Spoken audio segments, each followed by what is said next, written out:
Провежда се групово обучение на полицай и обучаващият офицер задава следния въпрос.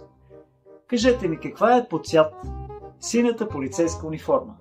И една гора от ръце. Аз, червена, черна, черна, червена. И такъв един изотзад, една ръчичка срамежливо се подава и тъкмо полицай се бил изнервил и казал, кажете вие. И той синьо. Отдъхнал си, казал си, има надежда все пак. Втори въпрос. Каква на цвят е синята полицейска кола?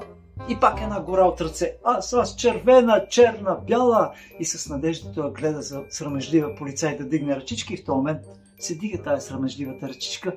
Кажете вие, синьо. Браво! И последен въпрос. Колко цилиндъра има 4-цилиндровия полицейски автомобил? И всички станали така, 2 цилиндъра, 3, 1. И пак тази ръчичката отзад се дига. Кажете вие, моля ви, синьо.